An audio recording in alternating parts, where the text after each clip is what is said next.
Hey everyone, this is Josh from Before, and I'm here at the end of McFarlane Toys DC Multiverse Endless Winter Build-A-Fig Wave. I've got all the Build-A-Fig pieces here, and I'm ready to put together everyone's favorite cold-themed DC villain. That's right, I'm talking about Mr. Frost King. Frost King, of course, you know, I think in a couple of my other Endless Winter reviews, I accidentally called him Frost Giant. I can't believe I did that because, you know, he's such a well-known, beloved character. You know, we all have our favorite, most memorable Frost King moments from all his many appearances. So I just can't believe I did that. But all jokes aside, it's time to take a trip to, like, Westeros, basically, north of the Wall. Frost King, we're going to put him together. Early word is that he's a little stiff maybe, so I am going to hit all these pieces with a hairdryer, and then I am going to put him together. We'll see if this is a difficult Bane type situation or if it's easy peasy. Okay, so the first thing I did was I heated up the legs and the leg pegs here, in the pelvis area. And you know what? I haven't looked at these. I haven't really even looked at these pieces too closely yet. And then just in the process of getting these out of the box and putting them together, I'm already starting to notice some pretty cool asymmetrical details that I'm always a sucker for. So that felt like it went in pretty easy, but I did keep, I just kept putting more and more pressure, and I felt it kept kind of like popping closer and closer in there. I think you kind of want the leg to be pegged straight down, like the leg peg to be pointed straight down, because this starts running into the rubber piece here. So you want to make sure you got room to get that up under there. Okay, so the first leg was easy peasy. The second one just had a hard time making sure it had enough room to get up in there and get the peg. And now they feel pretty sturdy. I'm not going to like pull real hard and try to pull them out. I think they will come out if I really put some oomph into it. But they feel, we'll see. We'll see when we start moving them around if they stick in there. Now, I haven't really heated the arms at all. Let's see if they just go right in. Yeah, that goes right in. I'll have that, please.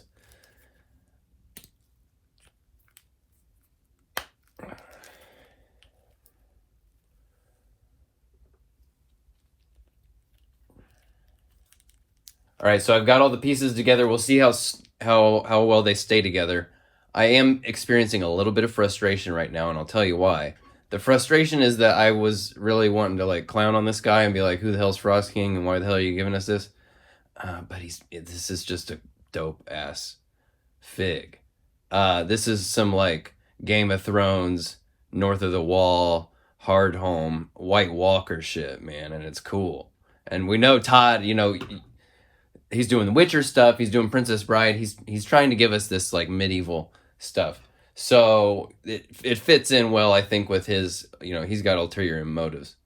And he's trying to flesh out this medieval fantasy universe. And now we got Frost King. Let's spin him around.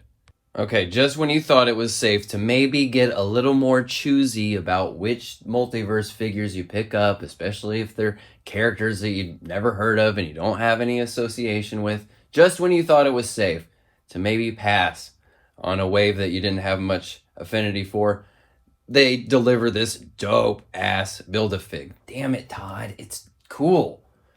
Now, I'm from the era of, like, you know, I grew up with Playmates Ninja Turtles and those really playful sculpts that had a lot of asymmetrical details and tons of little details packed into the sculpt that told the story. This guy is already, I'm just starting to see some really cool stuff. Obviously the crystals that are poking out of his armor, and things like that there's ice forming here, you know, on one side of the boot. Okay, let's bring him in for a closer look. Actually, I'm going to start with his sword. Because when I first saw it, I'm like, okay, yeah, it makes sense. It's the same green, sort of supernatural ice crystal stuff as the ice crystals on his armor here and his horns. And then I got closer and I was like, well, damn it, the hilt and the handle has this great sculpt in there. I wish it was, I wish the ropes were painted. I wish the hilt was painted, and then the blade was just the crystal thing. Definitely a cool looking sword, but just the details that are on there make me wish they'd gone a little harder on the paint. Great looking head. Love the beard, the braids on there. Great looking head of hair. I wish it had the same paint as his beard. It's beautiful looking hair. I love that sculpt.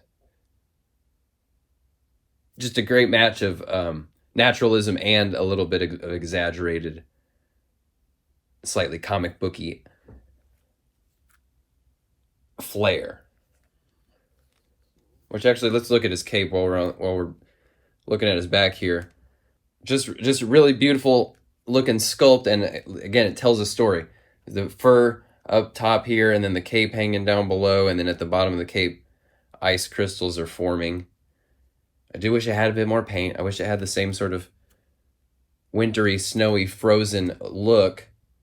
Somebody's going to do some paint, some customizing to this, give that fur a different color, make the ice white, and really give this sculpt the love that it deserves. It's a fantastic sculpt.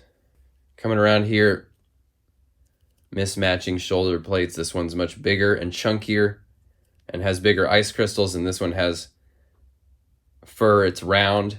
It's just cool. It's just fun.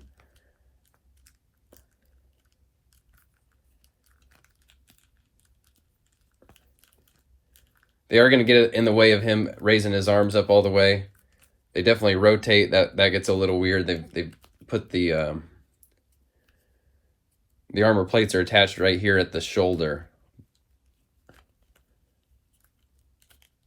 And there is no bicep cut, so it's not, sometimes they attach the shoulder armor to the biceps and it rotates with that, but he doesn't have it. Now they do clear his cape in a really great way. So actually, I know that's not really a T-pose, but he can get his arms out pretty wide. You see the way those go over the cape like that? And then lots of room. There's no washer. It's just loose in this oversized socket here, the arm is, which is going to come in handy, I think, when you do different poses, especially with a sword, and you want to kind of have one arm raised, one arm a little lower. Being able to do little things like that actually makes a huge impact on your posing. And then one gauntlet that's got icy shards looking like spikes poking out, and the other one is fur. It's all of this armor and stuff on his torso that really makes you like, damn it, I was gonna try to pass on this guy, but he's so freaking cool. Great looking sculpt. It's not just the leather and then the embellishments in the leather, but then the battle damage on top of it.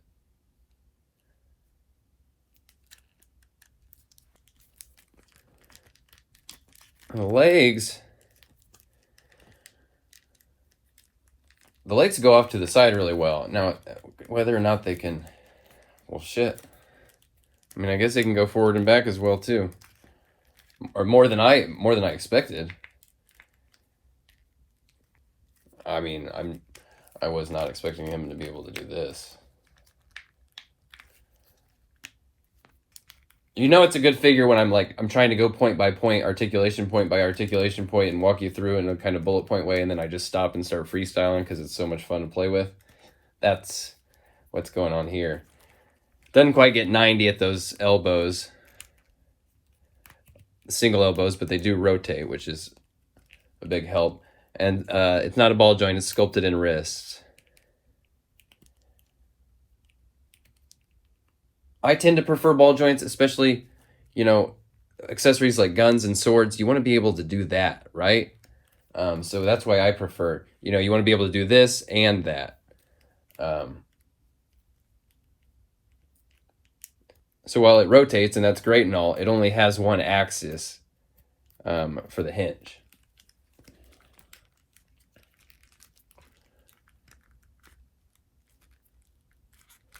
Pretty stiff in the torso. It's not, I don't think we're going to get a ton there. He's got big chunky armor. He's got a big chunky belt. Not really a surprise. Edges of the knee are pretty severe. I wish I wish they could find a way to make it a little bit smoother transition there.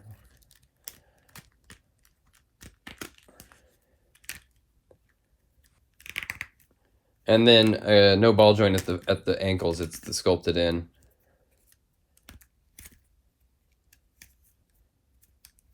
Hinge that rotates there. It's got toes. It's got great detail on the feet. None underneath, but really nice look. Just stiff in some spots, not surprising, but actually far better movement down here at the legs than I expected. That's for sure.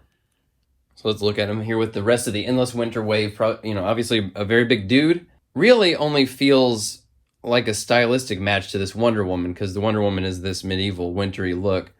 Batman's wintry, but I mean, he's modern. He's like modern snowboard wintry, and these guys aren't wintry at all. So it's a really dope Build-A-Fig packed in with some not super vital entries in your collection. Because we're going to get 3 more Black Adam figures this year, and they're probably all going to be better than this. And you've had a chance to get John Stewart already. Now let's see him next to OG's Viking Spawn, just for fun. And then the gold label Witcher figure. If you're collecting Witcher, that guy seems to be the most logical connection there, as far as fleshing out a specific corner of a universe. And then I threw in a Marvel Legends Build-A-Fig here just for comparison. You know, I was complaining about having to get like John Stewart again, but you had to get 6 Marvel Legends to put this together. Look at these guys next to each other. I know which one looks more fun to me. I don't, make up your own mind, but I think the McFarlane Build-A-Fig, what you get for what you pay for, the value is far greater than Legends. But while we're talking about Legends, let's also just throw in Angela right there, because she's also would make a good foil for that guy. Next to a couple Build-A-Figs, Darkfather and Bane. You know what, guys? We were too hard on this Bane. He's so cool. And I think I took Scarecrow off him for the first time in forever, and I almost like him more without the Scarecrow. Just because the biggest design element is these big shoulders and the contrast of the shoulders. This isn't a Bane review, but there he is. Next to King Shark and Merciless. I always forget about Merciless. I've had him posed with the rest of the Dark Knights since I completed that team. That was like one of the first teams they completed, in the Multiverse line. And I always end up forgetting about him. And I think Frost King here, compared to the other Build-A-Figs on a scale of like must-have to skip it, I think he just is kind of right in the middle. And it's really just going to be a factor of like, does this guy suit you? Have anybody else that kind of will go with him? You have some medieval figures. That will probably be the biggest deciding factor for you. And here he is next to Swamp Thing and Jokerbot Build-A-Fig from Batman Beyond. Jokerbot's probably my least favorite of the Build-A-Figs. Not that I'm ranking them right now, but just for what it's worth. Okay, so hopefully by now you've had time to decide whether or not this is the guy for you. I'm gonna try to figure out a way to hang on to him. I can't keep in everything anymore. I definitely can't keep all the figures from this wave. But damn, this guy's freaking cool, and I feel like I'm gonna regret it if I let him go. You know what I mean? Especially once, like Medieval Spawn's coming. I haven't gotten the horse out yet. The way that I found all these figures and stuff, and I got a huge haul. Dark Knight Returns got pushed back to the end of my list, so I don't. But more horses are on the way, even beyond that one. So like it or not, there's gonna be a bunch of medieval fantasy stuff coming. If you want to get on board with it, this is a good place to start. If you're already on board with Witcher and stuff, I think this guy's going to be a good companion. So, you make the call, folks. It's Frost King. He's awesome. He's not Mr. Freeze. I wish we got Mr. Freeze, but whew, pretty dope. All right, guys. Thanks for watching. I'll catch you on the next one.